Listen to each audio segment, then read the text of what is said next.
Hare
कलियुग पावन युग धर्म हरिनाम संकीर्तन की जय। श्री प्रभुपाद की जय। निताय गौर प्रेमानंदे हरि हरि। सब लोग हाथ जोड़िए, मेरे पीछे मंत्रों का उच्चारण करिए। ओम नमो भगवते वासुदेवाय।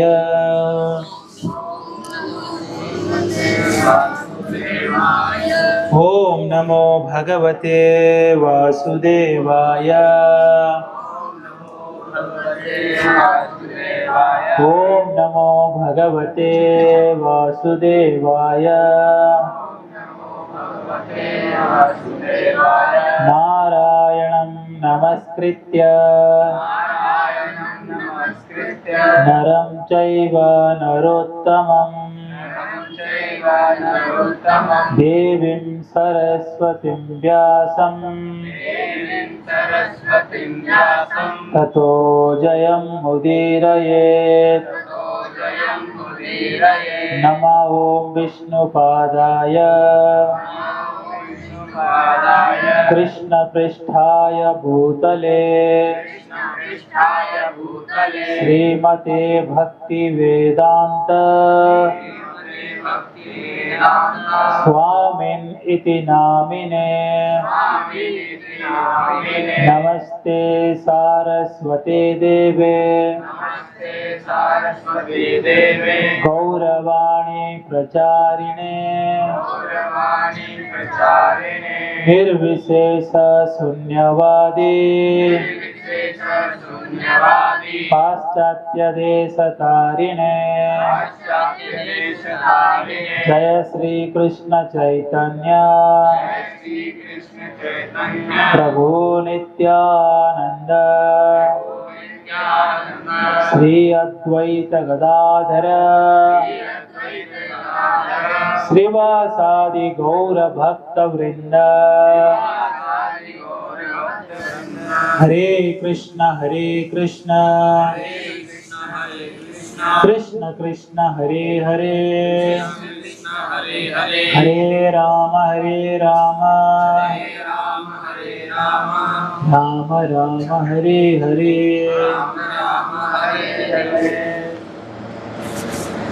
हरे गांव का नाम क्या है?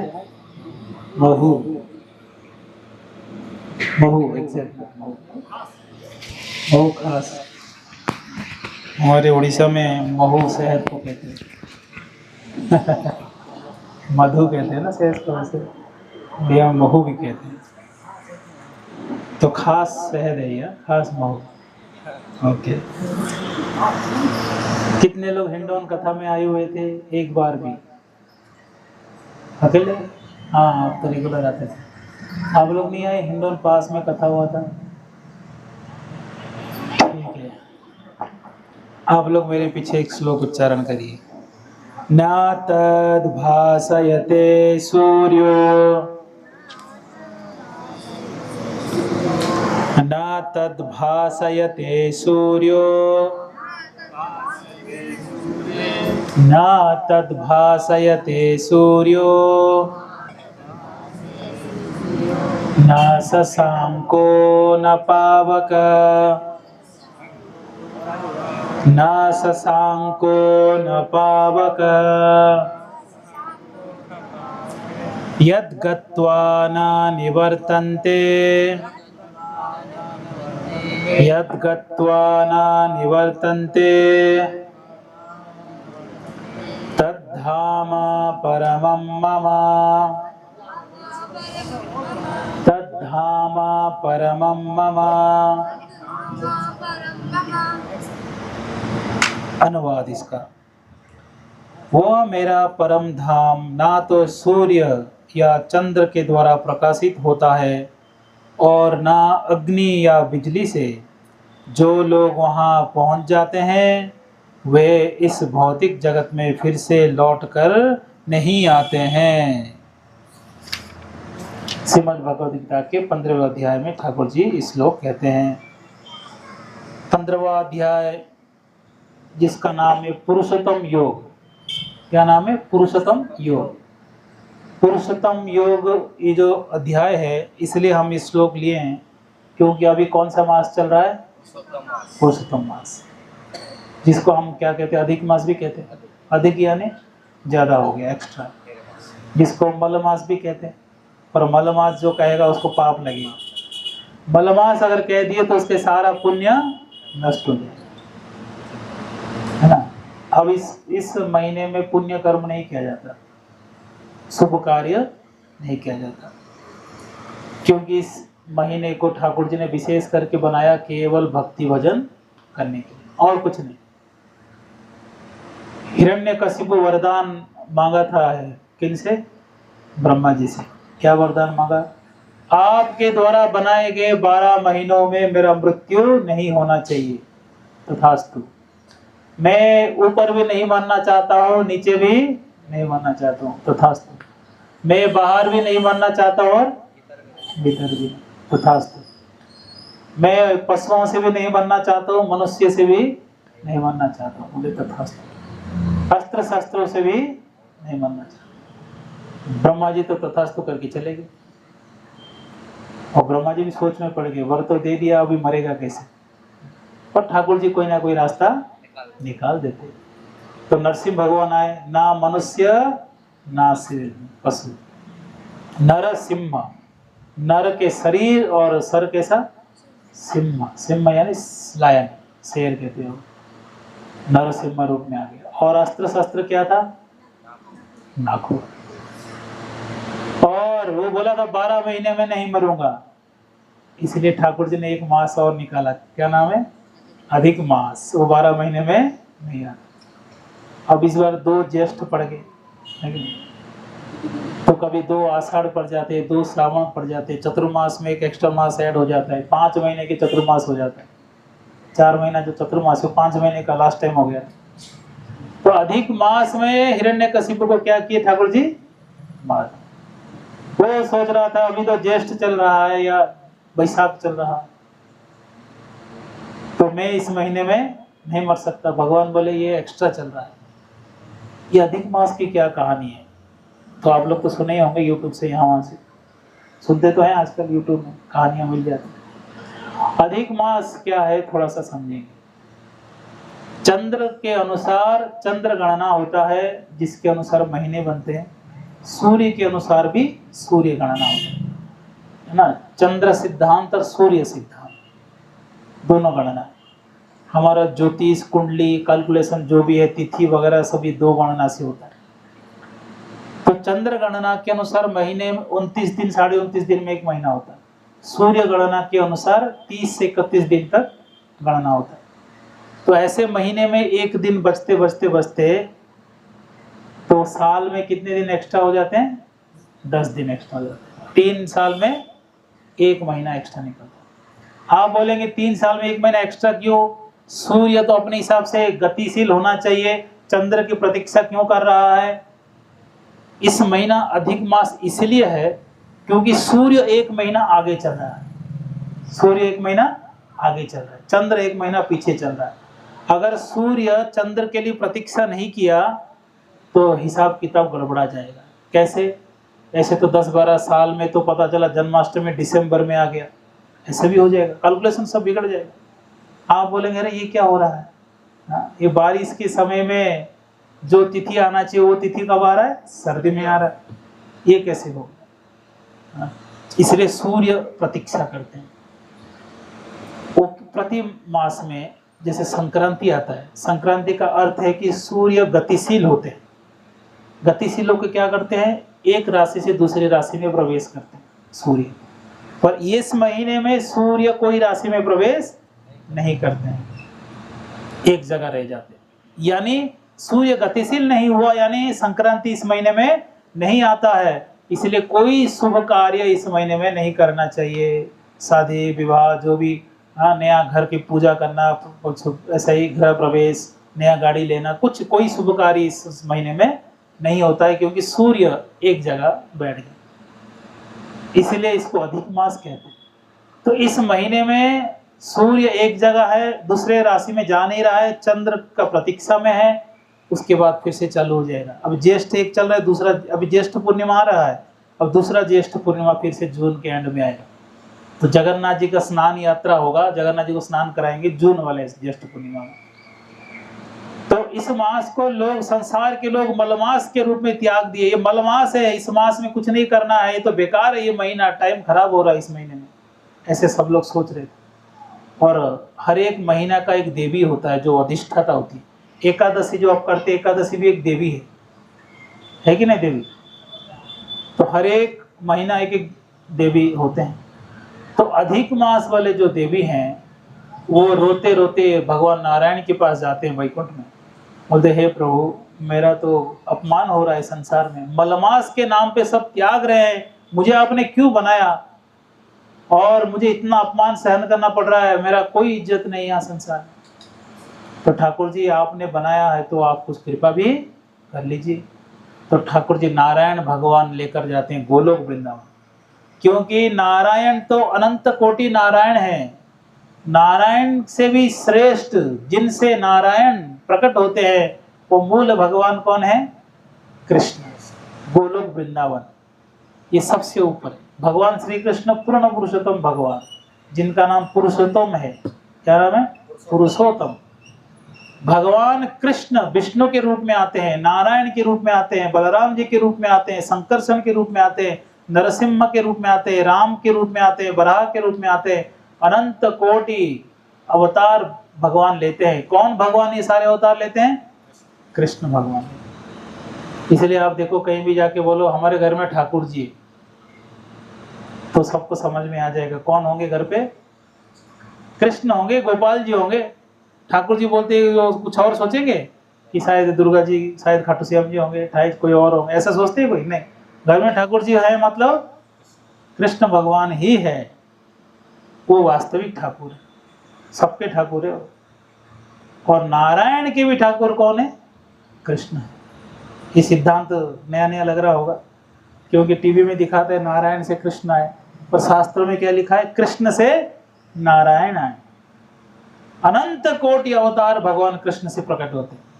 नाना अवतार मकरोद भुवनेषु किंतु, नाना अवतार प्रकट होते किससे? गोविंदम आदि पुरुषम, आदि पुरुष गोविंद जी से। तमहम भजामि, हे गोविंद जी आपके शरीर से अनंत प्रकार के स्वरूप प्रकट होते हैं। नाना अवतार मकरोद। कौन गोविंद जी? हमारे जयपुर में जो गोविंद जी बैठे हैं वही गोविंद। तो पूरे ब्रह्मांड के नायक आध्यात्मिक जगत के मालिक, भौतिक जगत के भी मालिक कहाँ बैठे हैं? जयपुर में बैठे हैं, हमारे राजस्थान में बैठे हैं, है ना। बड़ा सौभाग्य है हम लोग का। और वही दूसरे रूप में कहाँ बैठे हैं? करौली में मदन मोहन जी, और गोपीनाथ जी के रूप में भी बैठे। तीनों भगवान तो कहाँ आ गए? राजस्थान में। और उदयपुर के पास नाथ द्वारा है, वहाँ पर श्रीनाथ जी हैं, सांवरिया सेठ जी भी है, हाँ। और बहुत सारे भगवान के स्वरूप कहाँ आ गए? राजस्थान में आ। विशेष कृपा है राजस्थान के भक्तों के ऊपर। ये गोविंद जी कोई और नहीं, पूरे ब्रह्मांड के नायक है। गोविंदम आदि पुरुषम, आदि पुरुष है, उनसे सब प्रकट होते हैं। गोविंद जी संसार को चलाने के लिए 4 हाथ से प्रकट होते, चतुर्भुज नारायण, शंख चक्र गदा पद्म लेके। जैसे कोई व्यक्ति घर में है तो गमछा पहन के घूम रहा है, कोई टी शर्ट पहन के घूम रहा है, जैसे ही वो भी आर्मी ड्यूटी में चला गया तो बंदूक लेके निकलता है, पुलिस में है तो फिर वो भी अपना ड्रेस पहन के निकलता है। तो घर में यानी कृष्ण, जब ड्यूटी में जाते हैं तो नारायण, विष्णु, शंख चक्र गदा पद्म सब चाहिए। कभी 4 हाथ से प्रकट होते, 4 भुजानाथ भी हैं राजस्थान में, तो कभी कभी अष्टभुजा नारायण के रूप में प्रकट होते हैं, कभी कभी सहस्र उनकी भुजाएं हो जाते हैं। जब जहां जितने भुजाएं आवश्यकता है उतने भुजाएं प्रकट करते हैं। पर मूलतः कौन ठाकुर जी हैं जो सारे अवतार लेते हैं? कृष्ण, गोविंदम आदि पुरुषम। ब्रह्मा जी इस बात को लिखते हैं ब्रह्म संहिता में। इसलिए गोविंद जी के पास नारायण भगवान लेकर जाते हैं किनको? हम अधिक मास की जो देवी हैं उनको लेके जाते हैं। और भगवान पुरुषोत्तम भगवान देखकर कहते हैं, हे देवी, आपका दुख मैं समझ गया, आज आपको कोई स्वीकार नहीं कर रहा है, मैं स्वीकार करता हूं। आज से आपका नाम पुरुषोत्तम है। क्या नाम है? पुरुषोत्तम। और आप पुरुषोत्तम मास के नाम पे जाने जाएंगे। और आज इस यहाँ पर प्रतिज्ञा ले रहा हूँ गोलोक वृंदावन में, यहाँ पर एक गोलोक वृंदावन में बातचीत हो रहा है कि जो भी व्यक्ति पुरुषोत्तम मास में भक्ति करेगा, एक नाम भी जप करेगा, करोड़ों नाम जप करने की फल उसको मिल जाएगा। बिल्कुल भरपूर भक्ति, जितना भक्ति करेगा उतना फायदा। और कोई अगर दुस्साहस किया, भक्ति छोड़कर अगर पुण्य कर्मों में लग गया, भक्ति छोड़ के कोई अगर शुभ कर्मों में लग गया, भक्ति छोड़ के कुछ और काम में लग गया, उसको कोई फायदा नहीं होगा। ये महीना केवल भक्ति के लिए है, बस, और कुछ नहीं। इस महीने में हमको 15वां अध्याय पुरुषोत्तम योग पढ़ना चाहिए। इस महीने में हमको जगन्नाथ अष्टकम गाना चाहिए। इस महीने में चौरा अष्टकम इत्यादि गाना चाहिए। इस महीने में सुबह शाम ठाकुर जी को दीपदान करना चाहिए, दीप अर्पण करना चाहिए ठाकुर जी को। इस महीने में कार्तिक मास से भी ज्यादा शक्तिशाली कौन सा है? अधिक मास, पुरुषोत्तम। कार्तिक महीने से भी ज्यादा शक्तिशाली, इसलिए इसमें व्रत लेना चाहिए, ब्रह्म मुहूर्त में उठना चाहिए, स्नान करना चाहिए, पूजा करना चाहिए, भोग लगा के प्रसाद पाना चाहिए। हाँ, और प्याज, लहसुन, चाय, तंबाकू, गुटखा किसी का आदत हो तो सब कुछ 1 महीने के लिए कम से कम छोड़ देना चाहिए। 1 महीना तो छोड़ ही सकते हैं, क्या दिक्कत है? हाँ, बिना प्याज लहसुन का कोई मर थोड़ी जाता है। हाँ? और इस महीने वैसे भी शादियाँ नहीं है कि खाने की न्योता, ऐसे भी नहीं आएगा कि क्या करे, शादी में बुला लिए खा लिए, ऐसा कोई बहाना भी नहीं है। घर में लहसुन प्याज फेंक दो इस महीने कि हम छुएंगे नहीं लहसुन प्याज। चाय भी नहीं पीना है। क्यों? चाय क्यों नहीं पीना चाहिए? चाय बिना नहीं रहा जाए। देखो, शराबी लोग शराब के बिना नहीं रह पा रहे, आप चाय के बिना नहीं रह पा रहे, तो बात एक ही हो गया ना, नशा तो नशा ही है। शराब पीने के बाद तो उनको लगता है कि अब मैं महात्मा बन गया, है ना, अब मैं ब्रह्मांड में कोई भी काम कर सकता हूँ। और सुबह सुबह आप लोग चाय पी के, आप लोग का वही हाल है। ये चाय भी नशा है, क्योंकि इसमें निकोटिन होता है। जो शराब में जो तत्व होता है निकोटिन, वो चाय में भी होता है। इससे भी बड़ा खतरनाक है कि चाय, अच्छे क्वालिटी के जो चाय पत्ते हैं वो विदेश में भेजते हैं, जो बिल्कुल रद्दी क्वालिटी के, वो सबको इकट्ठा करके, वो सफ़ेद सफ़ेद थोड़ा होता है, ज़्यादा उसमें कलर नहीं होता है। उसमें जानवरों को, जो कसाई खाने वाले मारते हैं ना जानवर, उस जानवर के खून को मिला के लाल करके सुखा के फिर चाय के पत्ती बिकते हैं। ये बहुत, देखो, भारत के धर्म भ्रष्ट करने के लिए क्या क्या लोग करते हैं। और एकादशी को सुबह सुबह खून पी रहे हैं हम, गाय का खून, भैंस का खून। और उसी चमड़े से लोग आजकल लेदर का बेल्ट बनाते हैं, गाड़ियों का सीट बनाते हैं। लेदर वाली चीज़ें यूज़ नहीं करना चाहिए, चप्पल भी नहीं यूज करना चाहिए, शूज वगैरह। तो सुबह सुबह एकादशी कर रहे हैं, क्या पीकर? खून पीकर, चाय थोड़ी हो। क्या पीकर? खून पीकर। शराब पीना, खून पीना और चाय पीना, तीनों एक ही बात है। इसलिए चाय घर से फेंक दो, उसको दूर, किसी को दो भी मत, फेंक दो, डस्टबिन में डाल दो। और हमको तो सर दर्द हो रहा है, हम तो मर जाएंगे, खून पी के जीने से अच्छा ही मर जाओ। खून पी के जीकर करोगे क्या? एकादशी को भी लोग चाय पी लेते हैं। कल ही एकादशी है, आज तो नहीं कर दिया आप लोग। एकादशी कब है? कल। तो उपवास करिएगा। अधिक मास का एकादशी बहुत स्पेशल है। निर्जला अगर नहीं कर सकते, कम से कम जल, दूध इत्यादि फल खाकर रहिए। बाकी तो जानते हैं सागर क्या क्या करना चाहिए। इसलिए अधिक मास में एकादशी में अन्न बिल्कुल नहीं खाना चाहिए। रोटी, चावल, जो भी सब्जी इत्यादि नहीं खाना चाहिए। बच्चों को भी नहीं। 8 साल की उम्र से लेकर 80 साल की उम्र तक हर एक व्यक्ति को एकादशी करना अनिवार्य है। कई लोग कहते हैं केवल विधवा लोगों को एकादशी करना चाहिए, ये सब भ्रम फैलाया गया है। एकादशी सबको करना चाहिए। कोई शैव है यानी शिव जी की पूजा करने वाला, कोई देवी पूजा करने वाला, विष्णु पूजा करने वाला, कोई नास्तिक भी क्यों ना हो, एकादशी करना ही पड़ेगा, नहीं तो पाप लगेगा। ये हमको जानना जरूरी है। सब लोग, कितने लोग 11 करते हैं हर महीने में 2 जो आते हैं। आप लोग नहीं करते हैं? चालू कर दीजिए कल से, अधिक मास कल, है ना। अन्न नहीं खाना है, ना घर में किसी के लिए बनाना है। कोई बोलेगा हम डायबिटीज पेशेंट है, हम तो हाथ पैर कांपने लगता है, ऐसे भी कोई जो कहेंगे आप। कोई कहेंगे हम तो बीपी हाई हो गया, बीपी लो हो गया। कोई बात नहीं, सुबह सुबह फल खा लो, दूध पी लो, है ना, साबूदाना का कुछ बना लो, आलू का कुछ बना लो। सुबह खिलाओ, दोपहर को खिलाओ, शाम को खिलाओ, 3 बार खिलाओ, 10 बार खिलाओ, पर अन्न नहीं बनेगा। आप 10 बार सागार करो, कोई दिक्कत नहीं, पर अन्न नहीं मिलेगा, बनेगा ही नहीं घर में। बच्चों को भी वही खिलाओ। और ठीक है, सुनिए ध्यान से। और क्या क्या एकादशी को बनते हैं, आजकल तो यूट्यूब में सब पता चल जाता है। एकादशी को क्या बनता है तो लिस्ट आ जाएगा, हजारों प्रकार की चीजें आ जाएगी। पर कोई भी बहाने से अन्न ग्रहण नहीं करना है। कल घर में रोटी, सब्जी इत्यादि नहीं बनेंगे। सरसों का तेल भी नहीं यूज कर सकते, घी से बनाओ, मूंगफली के तेल से बनाओ। तो बड़े सावधानी से एकादशी का व्रत हमको करना चाहिए। आप जो लड़के बैठे हैं पीछे, आप लोग को भी एकादशी करना है कंपलसरी, है ना। और अधिक मास में जो व्रत तो चालू कर दिए, जो व्रत अभी तक सोचे ही नहीं कि व्रत करना है, ज्यादा देर नहीं हुआ, अभी भी व्रत आप कर सकते हैं। ज्यादा दिन नहीं हुआ, व्रत करिए, संकल्प लीजिए, बिल्कुल संकल्प लीजिए कि हमको व्रत करना है। हमको आज से, कई लोग एक बार खाते हैं, कई लोग, है ना, बहुत सारे तपस्या व्रत लिए हैं, कई लोग मीठा छोड़ दिए। तो अपने अपने अनुसार सब तपस्या कर रहे हैं। कुछ ना कुछ तपस्या करना चाहिए। मैं तो कहता हूँ कुछ तपस्या करो या ना करो, एक बार नहीं खा के नहीं रह सकते तो 2 बार खाओ, कोई बात नहीं, 3 बार खाओ। कम से कम चाय छोड़ दो और लहसुन प्याज छोड़ दो। क्योंकि शास्त्रों में लिखा है, एक दिन अगर कोई प्याज लहसुन खाया, 27 दिन के अंदर अगर मर गया तो नरक में जाएगा, उसको पाप लगता है। एक लड़का तो कह रहा था, प्रभु जी उसमें किसी का जीव हत्या थोड़ी हो रहा है, वो भी तो जमीन में हो रहा है, खा ली तो क्या दिक्कत है। तो मैंने कहा शराब पीने से कौन सा जीव हत्या हो रहा है? शराब भी पियो, तंबाकू भी खाओ, बीड़ी भी पियो, इसमें कौन सा जीव हत्या हो रहा है? तो जीव हत्या देखने जाओ तो बहुत सारे पाप है जिसमें जीव हत्या नहीं हो रहा है। व्यभिचार करो तो ये सब में भी तो जीव हत्या नहीं हो रहा है, तो क्यों मना किया गया? क्योंकि ये पाप है। जो पाप कहा गया है तो पाप ही है।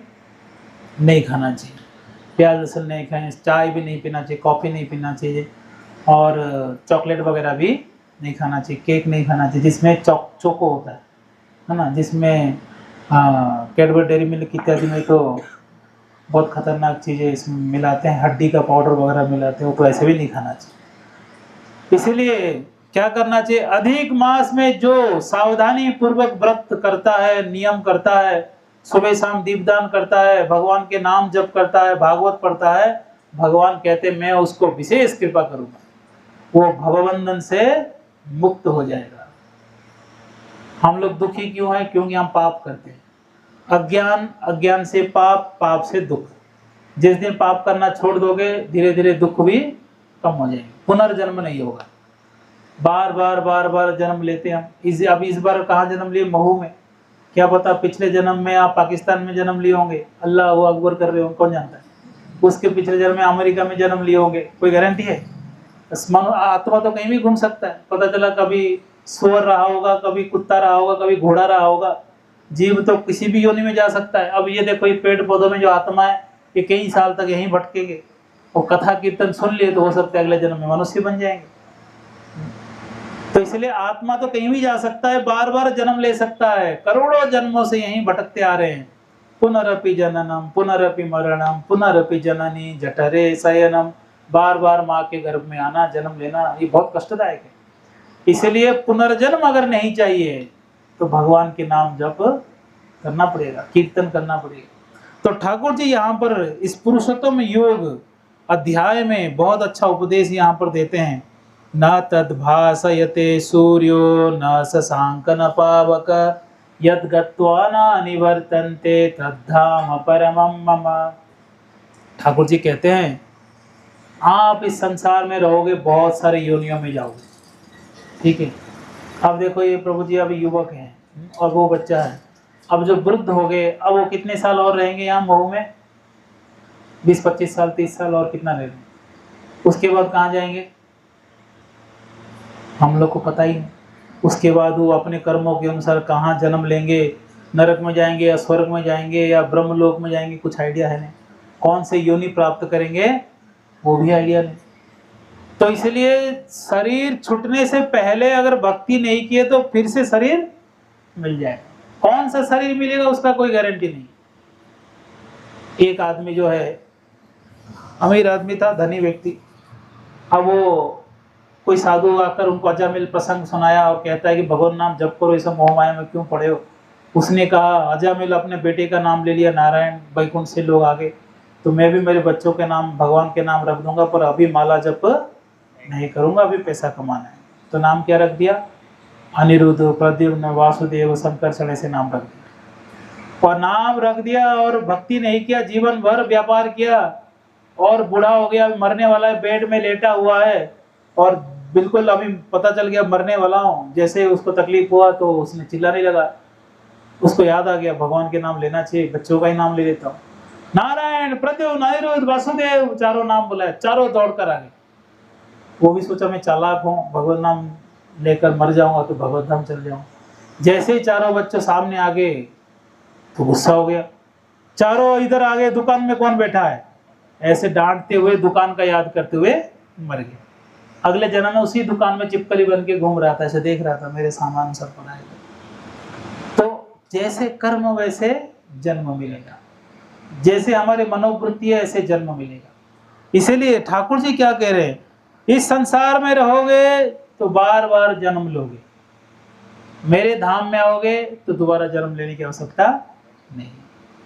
इस संसार में अब देखो, ये छोटा बच्चा, क्या नाम है आपका? पार्थ, भगवान का ही नाम, अर्जुन का नाम है ना। तो ये पार्थ है। अब पार्थ युवक है, छोटा बच्चा है अभी, है ना। अब धीरे धीरे धीरे पार्थ जब 70 साल का हो जाएगा, क्या हाल होगा पार्थ का? काले बाल सफेद हो जाएंगे या तो पूरा उड़ जाएंगे, और दांत एक एक करके टूटने लगेगा, और एक लकड़ी लेके चलता होगा महू में, यहाँ अगर रह गया तो महू। और बचपन का फोटो देख के सोचता होगा कितना छोटा था, अच्छा था, अब तो मैं बूढ़ा हो गया। ये संसार में बूढ़ा हो जाते हैं, ये संसार में बीमार पड़ते हैं, ये संसार में मर जाते हैं। भगवान कहते हैं कि मेरे धाम में आओ, वहां मृत्यु नहीं है, वहां मृत्यु नहीं, वहां कोई नहीं धमका सकता तुम बूढ़े हो जाओगे, तुम मर जाओगे, ऐसा कोई धमकी नहीं दे सकता। वहां थकेंगे भी नहीं, कितना भी सेवा करो, कितना भी काम करो, थकावट नहीं होगा। और वहाँ हमारा उम्र क्या होगा? 14-15 साल का आयु रहेगा, युवक। और कोई अगर लड़की बन गया तो युवती, वो कभी बड़े नहीं होते। यहाँ तो fair and lovely, fair and handsome पुताई करते रहते हैं कि जवान रहेंगे, हाँ बिल्कुल, हाँ लक्ष्मी की तरह ब्यूटी पार्लर में जाते हैं, पुतना की तरह बाहर आते हैं पुताई उताई करके। तो यहाँ इस संसार का ये हाल है, बिना पुताई का काम नहीं चलता है। पर भगवत धाम में पुताई का जरूरत नहीं है, कोई क्रीम की जरूरत नहीं, वो ऐसे ही सुंदर लगते हैं। और वहां पर सब युवक रहते हैं, कोई एक दूसरे को देख के ईर्ष्या नहीं करते। यहाँ तो जलन होता है, पड़ोसी, अगर पड़ोसी का बच्चा टॉप आ गया और अपना बच्चा फेल हो गया, तो उसको क्या होगा, जलन होगा कि नहीं? देखो देखो, लगता है क्वेश्चन पेपर लीक हो गया होगा, नहीं तो इसका लड़का कैसे पास हो गया, ऐसे मन में आता है। वहाँ वैकुंठ में कोई एक दूसरे को ईर्षा नहीं करते, कोई ईर्षा नहीं, कोई क्रोध नहीं, कोई द्वेष नहीं, और कोई कामना भी नहीं, कोई इच्छा भी नहीं उनके अंदर, केवल भगवान की सेवा। और ऐश्वर्य कितना, वैकुंठ के ऐश्वर्य क्या कहें। यहाँ तो ईंट पत्थरों से बना हुआ घर है, वहाँ तो सोने चांदी हीरे मोतियों से बना हुआ रहते हैं। हर एक गृहस्थ, वहाँ भी गृहस्थ रहते, पति पत्नी होते हैं, वहाँ भी हर एक पति पत्नी को एक एक एरोप्लेन दिया जाता है बिल्कुल सोने का, और वो लेके उड़ो आसमान में, कोई टेंशन नहीं। और ऐसे अनेकों कपल्स आसमान में उड़ते रहते हैं। तो भागवतम में वर्णन आता है, जब नीले कलर के नीले घनश्याम बादल की जैसा रंग जिसका शरीर होता है, भगवान के जैसा ही शरीर मिल जाता है, ऐसे शरीर वाले पुरुष वर्ग जब आसमान में उड़ते हैं पत्नी के साथ, और पत्नी का रंग भी बिल्कुल पिघला हुआ सोने की तरह चमकता है, तो सोने के कलर के महिलाएं और बादल के कलर के पुरुष जब आसमान में उड़ते हैं, ऐसा लगता है कि बादल में बिजली कड़क रही है। ऐसे वर्णन आता है भागवत में, इतने सुंदर है। और कितने साल तक जिएंगे, 100 साल, 200 साल, 1000 साल, 1 करोड़ साल, बोलते हैं कि उसमें मृत्यु है ही नहीं, आयु भी है ही नहीं, बस केवल जीना है, मरना उसमें है ही नहीं। एक्सपायरी डेट नहीं लिखा, हमारा यहाँ एक्सपायरी डेट लिखा है 70 साल, 60 साल, अब धीरे धीरे तो कम होते जा रहा है, 50 साल, 40 साल, 30 साल में भी हार्ट अटैक आ जाता है। हाँ, ऐसे हाल है आजकल कलयुग में। तो इसलिए ठाकुर जी क्या कह रहे हैं, ठाकुर जी कह रहे हैं कि आप मेरे पास आ जाओ। बोलोगे वहाँ तो बहुत गर्मी होगा, तो हमारे यहाँ तो कूलर एसी लगा है, आपके वहाँ है क्या कूलर एसी? भगवान कहते हैं वहाँ सूर्य ही नहीं है तो गर्मी कहाँ से होगी। ना तद भासयते सूर्यो, वहाँ पर सूर्य, तो फिर सूर्य नहीं है तो उजाला कैसे होगा? बोलते अरे यहाँ तो ये दुनिया अंधकारमय है, इसलिए भगवान ने एक टॉर्च जला के रखे। कौन सा टॉर्च है? सूर्य। वो उनको ड्यूटी दी है, सुबह उठते ही आ जाना है, फिर से घूम के फिर आ जाना है सुबह उठ के। बिना टॉर्च का दिखेगा या दिन में सूर्य आते हैं तो दिखता है, शाम को तो हमको लाइट जलाना पड़ता है। आंखों में कोई शक्ति नहीं है, तो वो प्रकाश की वजह से दिख रहा है। तो यहाँ सूर्य की आवश्यकता है, क्योंकि ये तो काला कोठरी, ये तो जेल है, अंधेरे में डाल दिया गया, और सुबह सुबह टाइम से सूर्य को भेजा जाता है। भगवान कहते हैं कि मेरे धाम में सूर्य की आवश्यकता नहीं है। क्यों नहीं है? क्योंकि मेरा धाम ही चमक रहा है, हर एक पत्थर, हर एक पेड़ पौधे सब चमक रहे हैं, बिल्कुल प्रकाशमान है, वहाँ सूर्य की क्या आवश्यकता है? तो वहाँ सर्दी गर्मी की कोई प्रश्न नहीं है, न शशांक को चंद्रमा भी नहीं है, और अग्नि भी नहीं है, बिजली भी नहीं है, कुछ नहीं। तो फिर वहाँ क्या है? वहाँ केवल आनंद ही आनंद है, वहाँ केवल आनंद है। और यद गत्वा ना निवर्तन्ते, वहाँ पर एक बार आप आ गए तो दोबारा इस संसार में आने की आवश्यकता नहीं। ये जेल है, बिल्कुल जेल है। यहाँ देखो, ये माया का प्रभाव देखो, आप कभी विचार करो बैठ के, खाली बैठे होंगे तो विचार करिएगा। यहाँ हम लोग को कम से कम 20-25 साल तक ये समझाया जाता है कि पढ़ो, पैसा कमाना है, तो पूरा मन पढ़ाई में लगा दिया उसने। ठीक है, भोग विलास तो भूल जाओ, पढ़ना पड़ेगा। पढ़ने के बाद उसको शादी करा दिए, बच्चे हो गए, उसका सारा टेंशन बच्चों में आ गया। फिर बोला जाता है कि अब तो मेहनत करो, फिर आराम करना बाद में। मेहनत करते करते करते जब वो बूढ़ा हो जाता है, रिटायर्ड हो जाता है, तब उसको लगता है कि मुझे अभी आराम करना चाहिए। तब तक उसके घुटने के दर्द चालू हो गए, कमर दर्द चालू हो गए, पेट में पच नहीं रहा है, क्या आराम करेगा वो? कोई आराम के तो जीवन में सुख कहाँ भोगा? कोई सुख भोगा उसने? पूरा जीवन मेहनत किया, पूरा जीवन धन कमाया, पूरा जीवन उसने बहुत उन्हें मेहनत करके प्रतिष्ठा धन इत्यादि कमाया, घर बनाया। भोग कब किया उसने?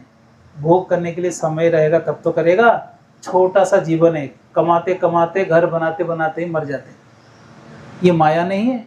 कितना बड़ा माया है, कितना बड़ा धोखा है हम लोग के साथ। कि पहले सिखाया जाता है कि आप, हम होंगे कामयाब, एक दिन मेहनत करो, एक दिन आप सफल हो जाओगे। ये सफलता रूपी गाजर गधे के सामने जैसे लटकाया जाता है, ऐसे हमारे सामने लटका दिए और मर जाते हैं। अरे जीने के लिए तो कमाना पड़ेगा, खाएंगे क्या? जैसे कि सारे संसार में सब लोग बिना खाए मर जाते हैं। वृंदावन में लाखों संत हैं जो बिना काम किए भी उनको भोजन मिलता है। जंगलों में ऐसे करोड़ों प्राणी हैं जो बिना काम पे गए भी वो लोग खाते हैं। हाथी जैसे प्राणी भी पेट भर के खा लेता है, और हम मनुष्य 2 रोटी खाते हैं, हमको खाने को नहीं मिलेगा। एक जमीन हो, खेती करोगे तो साल भर बैठ के खाओगे आप। और फिर भी क्या भ्रम फैलाया गया है, आप जब तक मेहनत नहीं करोगे, काम नहीं करोगे, धन नहीं कमाओगे, बड़ा घर नहीं बनाओगे, गाड़ी नहीं खरीदोगे, तब तक आप जीवन में सुखी नहीं हो पाओगे। तो ठीक है, कमाओ, कोई मना नहीं कर रहा है, क्या सुखी हो? प्रश्न क्या है, क्या सुखी हो? कोई सुखी नहीं। ऐसे सामने से पूछोगे, हाँ जरूर बोलेंगे। और कैसे चल रहा है आपके घर में? बढ़िया, सब बढ़िया, हमारे बच्चे सब सेटल हो गए, सब बढ़िया चल रहा है, सब फर्स्ट क्लास चल रहा है। थोड़ी देर और बैठ जाओ, थोड़ा और बात करो, क्या चल रहा है घर पे? फिर रोएंगे, अरे हमारे घर में नया बहू आई, बात ही नहीं मानती है, झगड़ा करती है, अलग होना चाहती है, ये तमाशा वो तमाशा, चाय बना के टाइम पे नहीं देती है, आलसी हो गई है, मैं तो परेशान हो गई, इसको तो घर से निकालना है मुझे। फिर ड्रामा चालू हो जाएगा। थोड़ी देर बैठ जाओ उनके पास। हर घर की कहानी है, दुख ही दुख है। ये संसार में केवल पैसा कमाते हैं सुख के लिए, और मिल क्या रहा है? केवल दुख। ये धोखा नहीं तो और क्या है? इसलिए ठाकुर जी कहते हैं, देखो जेल में रहोगे दुख मिलेगा, जेल में रहोगे तो दुख मिलेगा। हिमालय में जाओगे तो क्या मिलेगा? हिम, बर्फ मिलेगा। पुस्तकालय में जाओगे तो पुस्तक, देवालय में जाओगे तो देव, विद्यालय में जाओगे, और भगवान इस संसार को कहते हैं दुखालय। तो इस यहाँ क्या मिलेगा? केवल दुख मिलेगा। दुखालय में आके सुख खोजोगे, कहाँ से मिलेगा? यहाँ सुख है ही नहीं तो मिलेगा कैसे? आप बोलोगे सुख नहीं है, हमको प्यास लगता है, शरबत पीते कितना अच्छा लगता है, मजा आ गया पीकर। अरे मूर्खो, वो शरबत पीने में अच्छा नहीं लगा, प्यास लगने के दुख को केवल क्या किया आपने? दूर किया। बीमार पड़ जाओ, मेडिसिन खाओ और बोलो कि मैं बढ़िया हूं, ये कोई सुख है भला? पहले तो पैसा नहीं है, पैसा नहीं है करके रोते हैं, गरीबी में बहुत दुखी रहते हैं, पैसे आते ही सोचते हो हम सुखी हो गए। सुखी नहीं हुए आप। पैसे नहीं होने का जो दुख है उसको आपने क्या किया? दूर किया थोड़ी देर के लिए। तो क्या सुखी हो गए? नहीं, अब दूसरा दुख चालू हो गया, और मुझे वो चाहिए, मुझे वो चाहिए। पूरे जीवन में लोभ के वजह से, पूरे जीवन में आशाओं की वजह से, पूरे जीवन में काम क्रोध इत्यादि की वजह से पूरा जीवन दुखी रहते हैं हम, और अंत में हम असंतुष्ट होकर मरते हैं। कोई कभी शांति से नहीं मरता है, असंतुष्ट होकर कुछ ना कुछ आशा लेके ही मरता है, इसलिए उसका पुनर्जन्म होता है।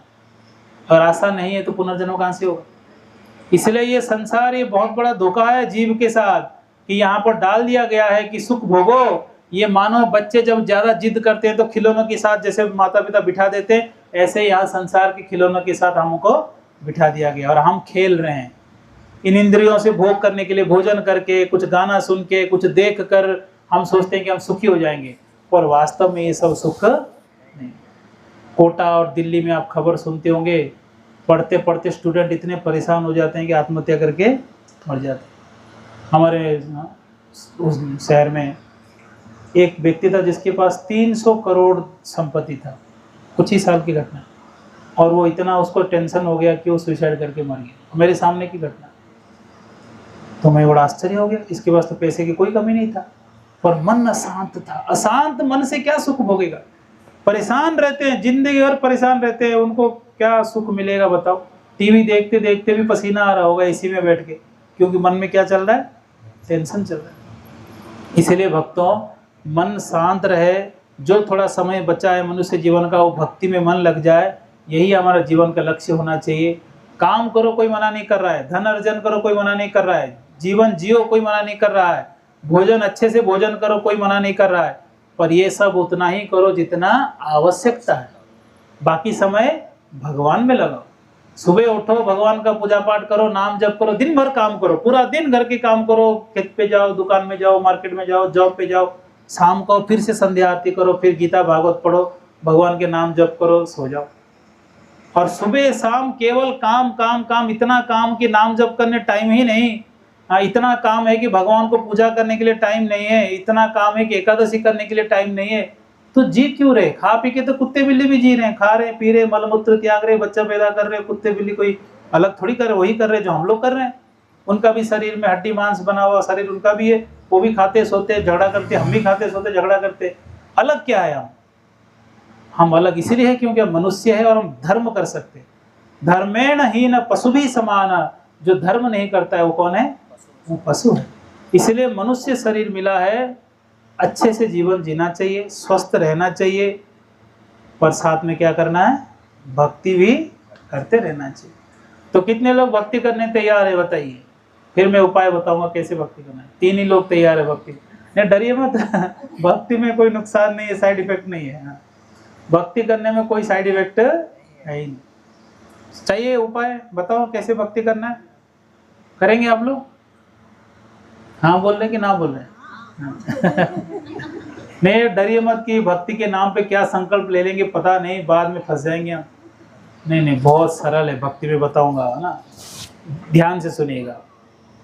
भक्ति के कई अंग है, ऐसे तो 64 अंग कहा जाता है, पर हम आपको सरलता से केवल 5 अंग बताएंगे। 5 से भी आपको 3 अंग ही आपको ध्यानपूर्वक करना है ना। पहला अंग है नाम संकीर्तन। घर में बैठ के जप करते रहो, कीर्तन करो और जप करो, कहीं जाने की जरूरत नहीं।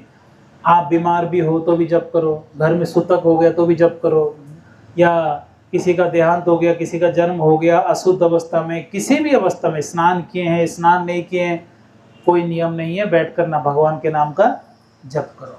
ये जीवन में बिल्कुल इसको लागू कर दो कि हमको जैसे टाइम मिलेगा वैसे भगवान के नाम जप करना है। संध्या के टाइम हो गया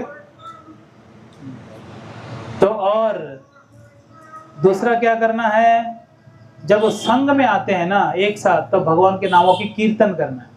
और घर में भी आप करताल लेकर, जो मजीरा है लेकर आप कीर्तन कर सकते हैं। दूसरा है भागवत श्रवण। हमको नित्य भागवत श्रवण करना चाहिए, कथा सुनना चाहिए। नित्य नहीं सुन सकते, सप्ताह में एक बार सुनिए। हमारे अभय कृष्ण प्रभु भी तो आपके यहाँ दीक्षित भक्त हो गए, बहु गाँव के पहला दीक्षित भक्त, पूरे हिंडौन में भी शायद पहला दीक्षित भक्त, इस एरिया के प्रथम दीक्षित भक्त अभय कृष्ण प्रभु।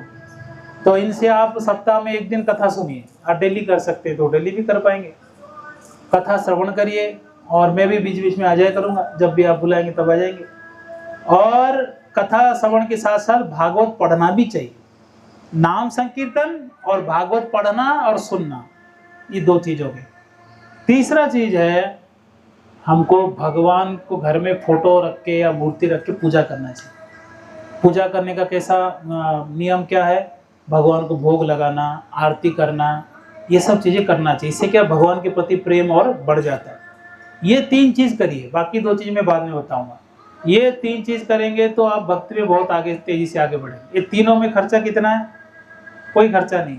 इसमें कठिनाई नियम कोई ज़्यादा है? कोई ज़्यादा नहीं। क्या करना है? 3 चीज़, नाम कीर्तन और जप घर पे करना है, और भागवत श्रवण करना है जब भी मौका मिले, या तो भागवत पढ़ना है घर पे, और तीसरा है घर में भगवान का फोटो रख के या मूर्ति रख के पूजा करना है और उनको भोग लगाना है। ये 3 जो कलयुग में करते हैं उनको भगवत प्राप्ति निश्चित रूप से हो जाएगी। ज़्यादा कुछ नहीं करना, यही 3 करना। ये 3 करेंगे तो भगवान प्रकट हो जाएंगे दर्शन देने के लिए। देखो ये मेरा नाम कीर्तन कर रहा है, ये भागवत पढ़ रहा है, भागवत सुन रहा है, और साथ साथ में ये मेरा पूजा भी करता है। इसलिए 3 को आप जीवन में अपनाइए। कम से कम अधिक मास में ये 3 चीज़ आप कर लीजिएगा, ठीक है। ये 3 को और डिटेल में अगले बार आऊँगा तो नाम संकीर्तन के बारे में एक दिन पूरा बोलूँगा, उसके अगले बार आऊँगा तो भागवत श्रवण की महात्म्य बताऊँगा, और उसके अगले बार आप बुलाएंगे तो विग्रह सेवा की महात्म्य क्या है मैं बताऊँगा, ठीक है। हरे कृष्णा। ग्रंथराज श्रीमद् भगवद गीता की जय, पुरुषोत्तम मास की जय, श्रील प्रभुपाद की जय। अब हम एक माला जप करेंगे। ये जप करने का विधि, इनको जप करने का विधि मैं बता देता हूँ। आप पहले से कोई करते हैं हरे कृष्णा जब आप करते हैं? आप भी करते। यहाँ देखिए एक ऊपर ऐसे मणि होगा, देखो ना रस्सी लगे, ये ऊपर वाले मणि मेरू मणि कहते हैं। इसको ऐसे पकड़िए, ये उंगली नहीं छोड़ना है ना, इसको पकड़ के एक मंत्र बोलना है। सब लोग बोलिए, जय श्री कृष्ण चैतन्य प्रभु नित्यानंद श्री अद्वैत गदाधर श्रीवासादि गौर भक्त वृंद। अब एक एक मणि में एक मंत्र पूरा बोलना है। हरे कृष्ण कृष्ण कृष्ण हरे हरे, हरे राम राम राम हरे हरे, और इसको पीछे लेना है ना। और दूसरे मणि में पूरा महामंत्र फिर से बोलना है, 16 अक्षर वाला महामंत्र जो, उसको वापस पीछे लेना है। ये थोड़ा स्पीड करते हैं घर में तो क्या जल्दी जल्दी हो जाएगा ना, धीरे धीरे करेंगे तो टाइम लग जाता है, ठीक है। सब लोग साथ में बोलेंगे, हरे कृष्णा कृष्णा कृष्णा हरे हरे, हरे राम राम राम हरे हरे।